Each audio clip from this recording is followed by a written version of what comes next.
Deci dacă tot am adus atâta vorba despre Mehterhanea și hai să vorbim despre ea, că bănuiesc că este și cea mai bine documentată și cea mai bine reprezentată, chiar și în spațiul ăsta până la Mihai Viteazu.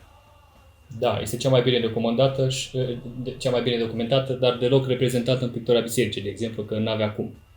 Fiind, pentru că este de sorginte păgână? Da, da. Nu am găsit păgână, adică musulmană, să nu ne înțeleagă prietenii musulmani că aceasta este o polemică teologică, nu? Sub nicio formă. Meterhaneaua, ce era Meterhaneaua probabil este mai bine spus în primul rând.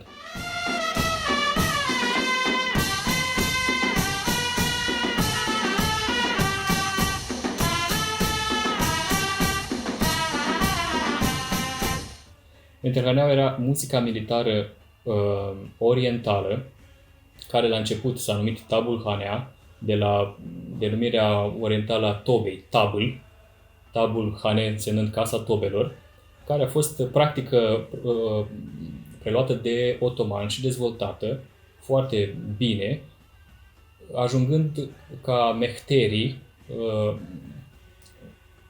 mai bine zis muzicii militare, să fie incluși în categoria slujitorilor de cel mai înalt rang, care în la curtea otomană s-au numit mehteri. Și au existat 3 feluri de mehteri. Mehterii care se ocupau cu muzica militară, mehterii care se ocupau cu corturile sultanului, le puneau și le strângeau în funcție de necesitate, și mehterii care cumva se ocupau cu transmiterea de mesaje, cumva curieri, nu știu cum se numesc. Așa, și ceauși, da. Și la curtea otomană, începând cu Mahomed al II-lea, Meterhaneaua capătă o importanță foarte mare și îi se dă un loc special în angrenajul politico-muzical, nu știu dacă e corect să-l numesc așa. Și devine muzica trupelor de curte, a Capăculu. Da, inițial este asociată cu enicierii. Dar, mă îndoiesc numai cu enicierii, pentru că, contrar prejudecății pe care o avem noi astăzi, ienicierii sunt într-adevăr cei mai cunoscuți pentru noi astăzi, însă cei mai importanți de la curte mai degrabă erau spahii de curte, existând la curte așa numiti robi ai porții sau capâculu, erau formați, așa cum am mai explicat, erau compuși din 4 ogeacuri sau 4 regimente, unul dintre acestea fiind și ienicierii. Deci mă îndoiesc că, sincer, acum, bănuiala mea că ar fi existat o muzică, o Mehterhanea numai pentru ieniceri, sau cea pentru ieniceri ar fi fost mai preponderentă, iar spahii care ar fi jucat un rol mai preponderent, ei fiind călare, n-ar fi avut aceleași privilegii, ca să zic așa. Da, perfectă dreptate, pentru că asocierea asta între ieniceri și muzica meterhaniilă este dată de călători occidentali care ajung în Imperiul Otoman și care cumva, nu știu din ce motive, au auzit numai de ieniceri. Exact. Și tocmai de aceea asociați muzica ienicierilor. Există foarte multe relatări la muzica referitoare la muzica ienicierilor. Dar nu era doar a ienicierilor, era muzica militară otomană, militară în timp de război, dar și ceremonială pe timp de pace, pentru că în fiecare zi cânta la curtea sultanului. Și nu doar sultanul avea o astfel de formație muzicală, ci și toți demnitari de rang înalt, toți pașii, mari viziri și... Da, beii, beile beii, Sanjak beii și domnii români, care nu făceau excepție. Pentru că și ei aveau la curtea lor, la rândul lor, regimente de capâculu și chiar și de ienicierie. Trebuie știut că ienicierii aveau, între altele, și funcția de garnizoană și de poliție în oraș. Deci erau principala forță care asigurau ordinea în Constantinopol. Și apoi și la curțile beilor și mai apoi, așa cum am mai spus, cred că într-un episod, la curțile domnilor români. Pentru că domnii români din a doua jumătate a secolului XVI încep să sosească la curte odată cu investirea, odată ce primesc simbole puterii, cuca, chilat, adică, cum se numește în română, mantia aceea căptușită cu piele, buzduganul și tuiul, se întorc acasă însoțiți de ieniceri, care ieniceri îi pun pe tron și se asigură că ei vor rămâne pe tron. Și în timpul ăsta îi asigură ordinea, paza, garnizoana și poliția în capitala, la Suceava, la Iași, la Târgoviște, la București. Acum întrebarea mea ar fi, odată cu ienicierii să fi venit Meterhaneaua la noi?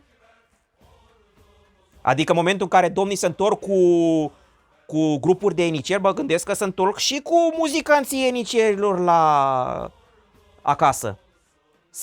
Sau se întorc pe un drum paralel, știi eu, Meterhaneaua asta ar fi sunat așa de mișto că ăștia și-au dorit-o independent, mai înainte de a primi ieniceri la curtea lor, ca să le asigure paza. Asta s-a întâmplat început cu secolul al XVII-lea cu suverani occidentali. Dar în ceea ce privește domnii țărilor române, într-adevăr, atunci când sultanul punea în scaun una dintre țări pe un anumit domn, trimitea, așa cum ai spus, tot alaiul necesar, cu garnizoană, cu muzică militară, iar muzica militară nu era muzica militară din punct de vedere otoman. La noi, Meterhaneaua niciodată n-a fost folosită în context militar, ci doar în context ceremonial. Iar Meterhaneaua însăși, ca formație muzicală, reprezenta un puternic simbol al puterii sultanale. Cine avea Meterhanea știa că este sub oblăduirea sultanului. Frumos. Mai mult decât atât, o anumită tobă din componența Meterhanelei, numită chios, care este timpanul, iar revenim și ajungem la timpan, reprezenta însăși persoana sultanului atunci când el nu făcea parte din o anumită campanie militară, nu participa la campanie. Deci să zic așa, vocea sultanului când sultanul nu este de față. Exact, pentru că avem și relatările cronicărilor otomani referitoare la cucerirea Chiliei și a cetății albe, că spun că au pus pe ziduri, au instalat toba sultanului și s-a auzea toba sultanului, cumva au purificat tot ce a însemnat respectiva cetate prin sunetul emis de toba sultanului. Iar acea tobă nu făcea parte, evident, din Meterhanea.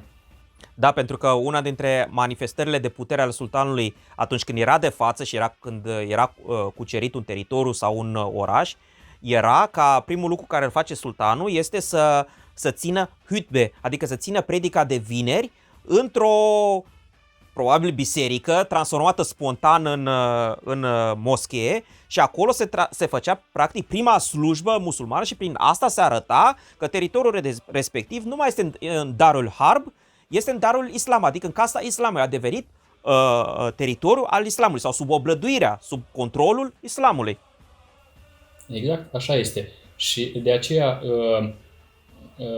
nimeni până acum nu s-a gândit că muzica asta militară, care nu este neapărat numită Meterhanea, mai ales în privința călătorilor străini, o numesc după instrumentele pe care le observă, puțin s-au gândit că are și un puternic impact simbolic și propagă puterea.